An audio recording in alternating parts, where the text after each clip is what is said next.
This channel does not promote any violent, harmful, or illegal activities. All content provided by this channel is meant for an educational purpose only. Top quality और consistent performance के लिए सिर्फ silver pump नाम याद रखना।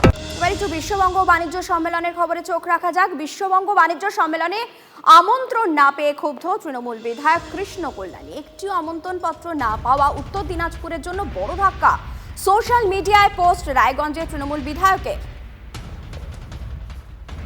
বিশ্ববঙ্গ বাণিজ্য সম্মেলনে আমন্ত্রণ না পেয়ে রীতিমতো ক্ষুব্ধ তৃণমূল বিধায়ক কৃষ্ণ কল্যাণী। একটিও আমন্ত্রণপত্র না পাওয়া উত্তর দিনাজপুরের জন্য বড় ধাক্কা বলে মনে করছেন তিনি। আর সোশ্যাল মিডিয়ায় তিনি পোস্ট করেছেন এই মর্মে। আমি ডিএম স্যারকে জিজ্ঞাসা করেছিলাম যে এবার কার্ডটা তো আমি হয়নি, আপনাদের কাছে এসেছে, তো উনিও খোঁজ নিয়ে বললেন না কার্ডটা আসেনি। তো সামাও কেন এই না উত্তর দিনাজপুর এবার বঞ্চিত হলো। আজকে যদি এখানকার এন্টারপ্রেনাররা যদি যেতেন আর এই ধরনের একটা বড় মেগা ইভেন্টে পার্টিসিপেট করলে নিশ্চিত জেলার ভালো। বিজিবিএস গিয়েছি তখন কিন্তু আমাদের কল্যাণী গ্রুপের ওই ডেলিগেট কার্ড পরেই আমি যেতাম, বিধায়ক হিসাবে নিজের আইডেন্টিটি নিয়ে ওখানে আমি যেতাম না। তো এটা আমি একজন বিজনেসম্যান হিসাবে বলবো যে এটা আমাদের জন্য দুর্ভাগ্যজনক। শুধু গোমাংস কেন, গোটা দেশে আমিষই নিষিদ্ধ করা হোক, এবার দাবি তুললেন তৃণমূল সাংসদ শত্রুঘ্ন সিনহা। উত্তর ভারতে গোমাংস নিষিদ্ধ করেছেন, উত্তর পূর্বে নয় কেন? নিষিদ্ধ করলে সব জায়গায় করা হোক। মমতা বন্দ্যোপাধ্যায়ের সম্পূর্ণ উল্টো অবস্থানে গিয়ে মন্তব্য তৃণমূল সাংসদ শত্রুঘ্ন সিনহার। क्या है इसमें? आपने कई जगह बीफ बैन किया हुआ है और सही है। मुझे पूछो, मुझे लगता बीफ क्या नॉन वेज ही बैन होना चाहिए, मेरी राय है सिर्फ। लेकिन आपने कई जगह बीफ बैन किया हुआ है और कई जगह आपने बीफ बैन नहीं किया है। अब नॉर्थ ईस्ट में क्या है, वहां पे आप खास कर किसी ने अच्छे मेरे मित्र ने कहा था किसी और पार्टी के, वहां यमी, वहां खाओ तो यमी और हमारे नॉर्थ इंडिया में खाओ तो मम्मी। ऐसा तो नहीं चलेगा ना कि यहाँ मम्मी हो गए वहां यमी हो। अगर बंद किया तो हर तरफ बंद कर दो। এদিকে শত্রুঘ্ন সিনহার এই বক্তব্যকে কিভাবে দেখছেন সজল ঘোষ, বিকাশ রঞ্জন ভট্টাচার্য কিংবা শুভঙ্কর সরকার? আপনাদের শোনাব। সে একটা বহিরাগত লোক, হ্যাঁ, সে তার বিহার নিয়ে বলুক, উত্তরপ্রদেশ নিয়েও তার বলার অধিকার নেই, সারা ভারতবর্ষ নিয়েও তার বলার অধিকার নেই। আর একটা কথা বলে দিই যে নর্থ ইন্ডিয়াকে, নর্থ ইস্টকে যেখানে যাকে টার্গেট করা হচ্ছে, হ্যাঁ, সেখানে গরু চলে বেশি না মোষ চলে বেশি সেটা জানতে হবে। কিন্তু গরু মোষের রাজনীতি আমি করতে চাই না, কিন্তু আমি প্রশ্ন করি কে কি খাবে আর কে কি করবে এটা শত্রুঘ্ন সিনহা স্থির করবে বুঝি। এই যে কারোই ঠিক করার কোনো অধিকার নেই, সে তৃণমূল সাংসদ হোক আর ভারতবর্ষের প্রধানমন্ত্রী হোক। মানুষের ব্যক্তিগত ক্ষেত্রে এই যে হস্তক্ষেপের প্রবণতা, এটা অত্যন্ত বিপজ্জনক ঝোঁক। সেই ঝোঁকটাকে আরএসএস লালন পালন করছে, কখনো তৃণমূলের মাধ্যমে, কখনো বিজেপির মাধ্যমে। খাদ্যাভ্যাসের উপর আক্রমণ, ব্যক্তিগত অভ্যাসের উপর, ব্যক্তিগত জীবনযাপনের আক্রমণ, এই স্বৈরতান্ত্রিক জোট বিপদের দেশের পক্ষে অত্যন্ত বিপজ্জনক। এরা বিজেপির সাংসদ ছিল, যে তার কারণে তৃণমূলে এসছেন, পুরনো অভ্যাস ভুলতে পারছেন না।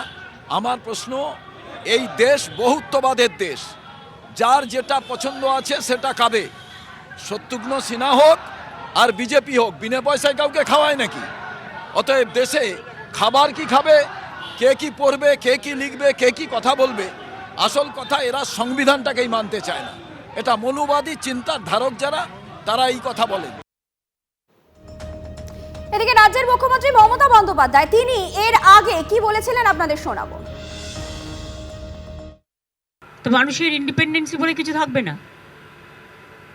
কে কি খাবে সেটাও ঠিক করে দেবে, কে কি পড়বে সেটাও ঠিক করে দেবে, সিলেবাসে যা ইচ্ছে তাই ঢোকাবে।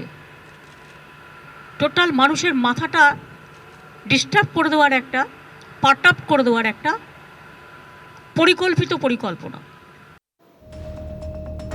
চোখ রাখবো আরো একটি গুরুত্বপূর্ণ খবরে।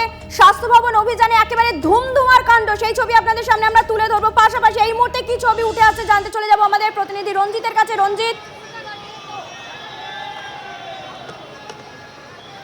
দেখো, বিভিন্ন সংগ্রামী সংগঠন এবং ব্যক্তিবর্গের সমন্বয়ে যে স্বাস্থ্য ভবন অভিযান এবং তার আগেই সেই অভিযান বানচাল করে দিতে পুলিশ তৎপর। এবং তুমি জানো যে দক্ষিণ 24 পরগনার ভাঙড়ে সেখানে কিন্তু পুলিশ সেই মিছিল আটকে দিয়েছে এবং তিলোত্তমা তদন্তে আরজিকর কর্তৃপক্ষ এবং স্বাস্থ্য দপ্তরের অপরাধমূলক অবহেলার বিরুদ্ধে জবাব চাইতেই তারা এসেছিল স্বাস্থ্য ভবনের সামনে। গণতান্ত্রিক প্রক্রিয়ায় আন্দোলন এবং প্রতিনিধিদের গ্রেপ্তারের বিরুদ্ধে এবং ডাক্তারদের প্রতি প্রতিহিংসামূলক আচরণের বিরুদ্ধে তারা যখন জমায়েত করতে শুরু করে, সেই সময় কিন্তু বিধাননগর পুলিশের বিশাল পুলিশ বাহিনী তারা কিন্তু তাদের স্বাস্থ্য ভবনের উদ্দেশ্যে যেতে বাধা দেয়। এই মুহূর্তে তারা যে মধ্যশিক্ষা পর্ষদ অর্থাৎ করুণাময়ী মেট্রো স্টেশন আছে, সেই মেট্রো স্টেশনের নিচে কিন্তু তারা বিক্ষোভ দেখাচ্ছেন। আমরা সরাসরি একটু দেখাবার চেষ্টা করছি যে পুলিশের উচ্চপদস্থ আধিকারিকরা রয়েছেন এবং তারা কিন্তু এই মুহূর্তে টোটাল করুণাময়ী যে মেট্রো রয়েছে সেখানে কিন্তু ঘেরাটোপে নিয়েছেন। বিক্ষোভকারীদের রয়েছেন উচ্চপদস্থ আধিকারিক অর্থাৎ বিধাননগরের ডিসি অনিশ সরকার সহ বিশাল পুলিশ বাহিনী। এই মুহূর্তে একটু আন্দোলনকারীদের সঙ্গে কথা বলার একটু চেষ্টা করছি এবং এই লড়াই লড়বে কে? আমরা আমাদের ইন্টিমেশন দেওয়া ছিল, আমরা দেখবো, আমাদের ন্যায্য দাবি আমরা লড়েই নেব। তাদের যে ন্যায্য দাবি, সেই ন্যায্য দাবি অধিকারের জন্য তারা কিন্তু স্বাস্থ্য ভবনের অভিমুখে যাবে। রঞ্জিত, সুনির্দিষ্টভাবে জানতে চাইবো তাদের দাবিটা কি?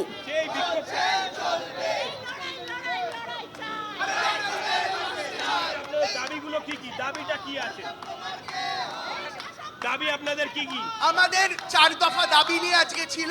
যেভাবে আজকে স্বাস্থ্য দপ্তর নির্লিপ্ত থেকেছে এই অভয়াকাণ্ডে, তার যে নির্লিপ্ত ভাব এবং স্বাস্থ্য ভবনের সামনে থেকে যারা ডেপুটেশন দিতে গেছে নাগরিক আন্দোলন অধিকার কর্মী, তাদেরকে অ্যারেস্ট করা থেকে আরম্ভ করে আজকে বারবার আমরা দেখতে পেয়েছি বাংলায় যে বেহাল স্বাস্থ্য ব্যবস্থা এবং আজকে অভয়াকাণ্ডে যে স্বাস্থ্য দপ্তরের যেভাবে তারা কোনো রকম মেজার না নিয়ে আজকে বিনীত গোয়েলের এগেনস্টে কোনো রকম স্টেপ নেয়নি, যে তিনি it's a gross violation of supreme court order. আজকে যিনি খুন এবং অভয়া ধর্ষিত হয়েছেন, নির্লজ্জকে থেকে আত্মহত্যা বলে চালানোর জন্য প্রেস কনফারেন্স করেছেন এই শয়তান বিনীত গোয়েল, তার বিরুদ্ধে স্বাস্থ্য দপ্তর কোনো কিছু নেয়নি, শুধু সিসিটিভি কটা লাগানো হবে, তাই দিয়ে বাংলাকে ভোরকাতে চেয়েছে। একদমই। আর একজন বিক্ষোভকারী, আপনাদের মূলত দাবিটা কি? লড়াই অভয়ার বিচার, লড়াই এইভাবে ধর্ষকদেরকে আড়াল করে রাখা, যেটার ফলে ধর্ষকের প্রবণতা বাড়ছে, সেই প্রবণতাকে কমে রাজ্যের মহিলাদের, রাজ্যের মানুষকে সুরক্ষা এনে দেওয়া। দেখো, এই মুহূর্তে কিন্তু মিছিল কিন্তু স্বাস্থ্য ভবনের দিকে এগিয়ে যাওয়ার চেষ্টা করছে এবং সামনেই রয়েছে পুলিশ প্রশাসনের কর্তৃপক্ষ থেকে বিধাননগর কমিশনারেটের বিশাল পুলিশ বাহিনী। এবং মূলত তোমাকে যেটা জানিয়ে রাখা প্রয়োজন যে স্বাস্থ্য ভবন অভিযান, যে তাদের মূলত যে দাবি দাবাগুলো রয়েছে, সে তিলোত্তমা তদন্তে আরজিকর কর্তৃপক্ষ এবং স্বাস্থ্য দপ্তরের অপরাধমূলক অবহেলার বিরুদ্ধে জবাব চাইতে তারা স্বাস্থ্য ভবনে আজ অভিযানে নেমেছিল। এবং তুমি জানো যে এর কিছুক্ষণ আগেই কিন্তু দক্ষিণ 24 পরগনা থেকে বিশাল যারা আন্দোলনকারী রয়েছেন তারা আসার কথা ছিল, তাদেরকে ইতিমধ্যেই কিন্তু তাদের সেইখানে আটকে দেওয়া হয়েছে, তাদেরকে আটক করা হয়েছে। পাশাপাশি স্বাস্থ্য ভবনের সামনে যে গণতান্ত্রিক আন্দোলনের যে নাগরিক সমাজের মিছিল, এই মুহূর্তে আপনারা স্বাস্থ্য ভবনের সামনের ছবি দেখতে পাচ্ছেন। যদিও এটি এই মুহূর্তে যে ছবিটা আপনাদের সামনে আমরা তুলে ধরছি সেটা ভাঙড়ের ছবি। আজ একই দাবিতে পথে নেমেছিলেন ভাঙড়ের বাসিন্দারা। নাগরিক সমাজের মিছিল একদিকে করুণাময়ীতে আজকে দেওয়া হয়, স্বাস্থ্য ভবন অভিযানে তারা যায়। এই মুহূর্তে যে ছবি আপনারা দেখতে পাচ্ছেন, ভাঙড়ের ছবি দেখতে পাচ্ছেন, পুলিশের সঙ্গে ধস্তাধস্তি। তিলোত্তমা কাণ্ডের প্রতিবাদে আবারও উত্তপ্ত রাজপথ। ভাঙড়েও একই ছবি উঠে আসে। একদিকে স্বাস্থ্য ভবন অভিযানের ডাক দেওয়া হয় নাগরিক সমাজের পক্ষ থেকে, অন্যদিকে ভাঙড়েও একটি মিছিলের আয়োজন করা হয়, যে মিছিলে পুলিশের সঙ্গে ধস্তাধস্তি হয় সাধারণ মানুষের।